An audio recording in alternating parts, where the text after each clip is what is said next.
Most actresses in Hollywood pick their words very carefully. Emily Blunt picks the wildest ones and somehow makes them funnier than anyone else on the planet. Someone's motioning something sexual to me over there. He was like this.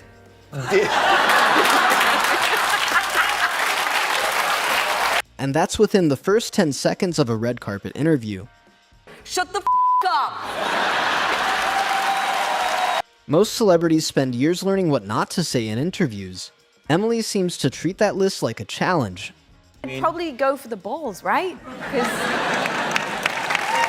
How sweaty are you right now? Pretty sweaty, but only in spots. Most people would stop asking questions at that point. Emily immediately asked a worse one. Which spots? Come on. Under the arms? Crotch?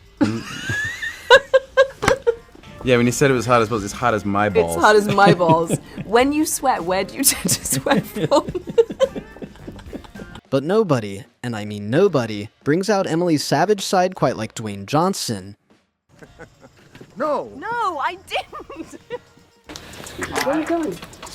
Oh no. What do you mean, no? Oh no.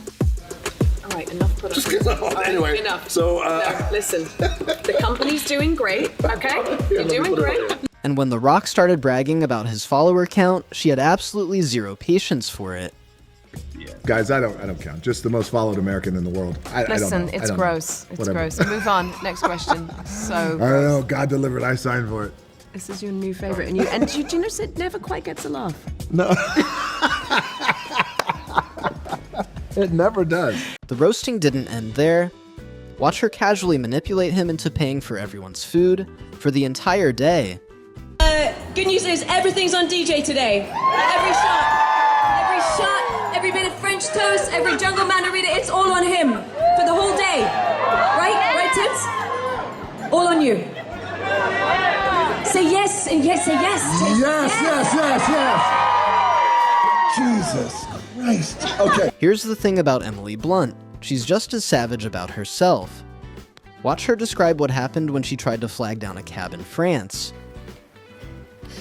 And you went, taxi, and I went, yes! And you went, taxi. Is Simon English, Simon French? And even her kids don't let her live down the Mary Poppins thing. I mean, sometimes the parents try to sort of recruit them, and they're like, "That's Mary Poppins," and I'm there in my sweatpants, and the kids are like, "It's not, like, really not." Oh, I hope it's not. But the honesty about herself runs really deep.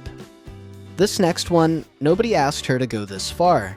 Now, I'd heard about the concept of French kissing, but I thought, well, that sounds weird. Like, why would that be pleasurable or nice?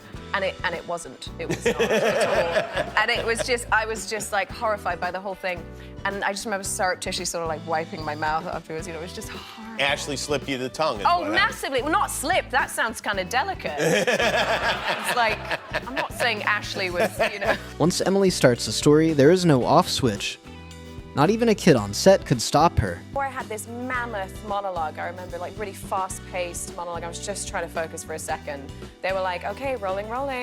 And Joel would be like, Emily, what do you get if you put the letter B in front of the word oobs? and I was like, and they were like, and action, and I was like, you know, it was just that kind of... Emily Blunt also has a rare gift. She completely becomes every single person in every story she tells. amazing nurse who came in, and she looked at Hazel and she goes, "Damn, your baby is so cute."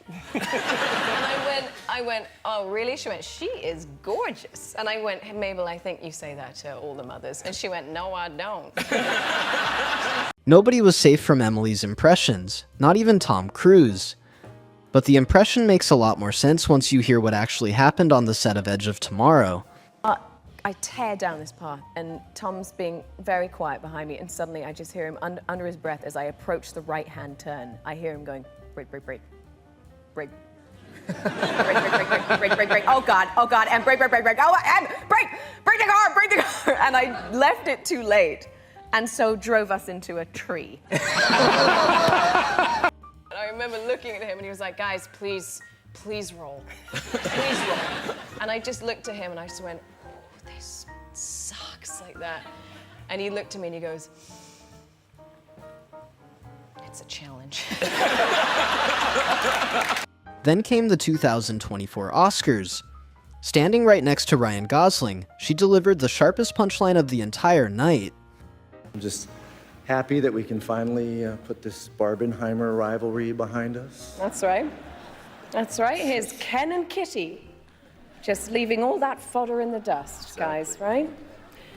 And the way this award season's turned out wasn't that much of a rivalry, so just let it go! But nothing captures Emily's complete lack of filter, like the moment she went on Conan and asked him something absolutely nobody was ready for.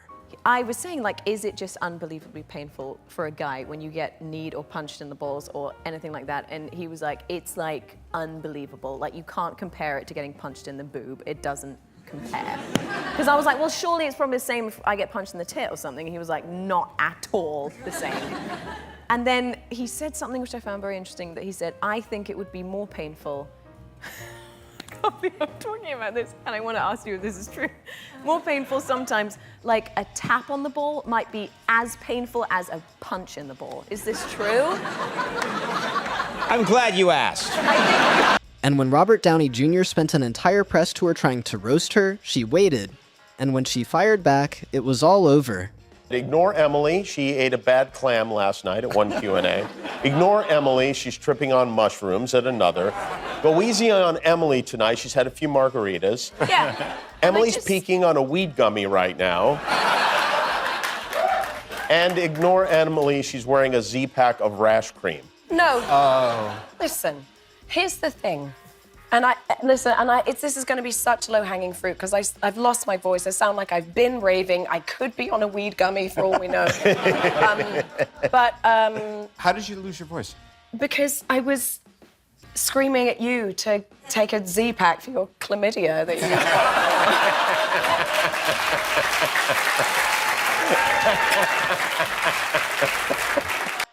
And at the very end of one interview, after an entire segment of pure chaos, the host asked her one last question.